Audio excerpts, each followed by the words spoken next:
उत्तर प्रदेश में ओम प्रकाश राजभर ने भारतीय जनता पार्टी के साथ गठबंधन की घोषणा कर राजनीतिक माहौल को गरमा दिया है। बीजेपी की फिलहाल उन तमाम चेहरों को साधने की कोशिश है जो किसी प्रकार से एक बड़े वोट बैंक को प्रभावित करते हैं और ऐसे में ओम प्रकाश राजभर के एनडीए में जाने के बाद की राजनीति पर चर्चा शुरू हो गई है। राजभर वोट बैंक के प्रभाव को बीजेपी ने समझा है।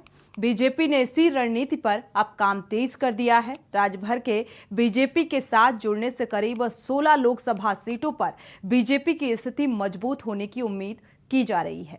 देखिए ये रिपोर्ट। पूर्वांचल के सियासी समीकरण यूपी में करीब 4% राजभर हैं। पूर्वांचल के 25 जिलों में 26 लोकसभा सीटें हैं। इनमें 18 जिलों में राजभर अच्छी संख्या में है। राजभर मतदाता करीब दर्जन भर लोकसभा सीटों पर निर्णायक। सुबह 2019 के चुनाव में 19 लोकसभा सीटों पर उम्मीदवार उतारे थे। सुबह को एक भी सीट पर जीत नहीं मिली थी। 8 सीटों पर सुबह तीसरे स्थान पर रही। सुहेलदेव भारतीय समाज पार्टी के प्रमुख ओम प्रकाश राजभर बीजेपी के नेतृत्व वाले राष्ट्रीय जनतांत्रिक गठबंधन में शामिल होने के बाद से सक्रिय नजर आ रहे हैं। सीएम योगी से लेकर बीजेपी के प्रदेश अध्यक्ष तक से मुलाकात के बाद राजभर ने पूर्वांचल की उन 6 लोकसभा सीटों पर फोकस करने की बात कही है जहां 2019 में बीजेपी को मात मिली थी।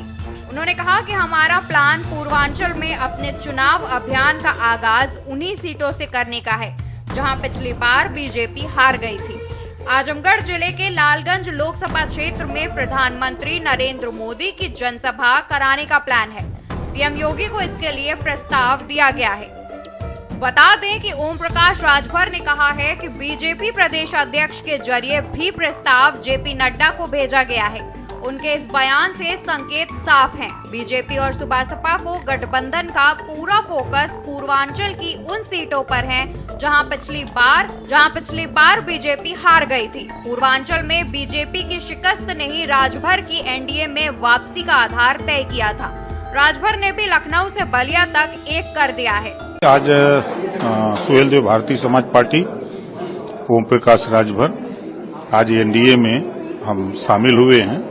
जो हमारे देश के यशस्वी प्रधानमंत्री जी की जो नीति है गरीबों के उत्थान के लिए, पिछड़े दलित कमजोर के लिए जो काम हो रहा है उस गति को आगे बढ़ाने के लिए हम लोग भी साथ आए हैं ताकि जो देश के विकास में काम हो रहा है, प्रदेश के विकास में काम हो रहा है, गरीबों के उत्थान के लिए काम हो रहा है, उस काम में हम लोगों को भी एक उम्मीद लेकर के हम लोग साथ में लगे।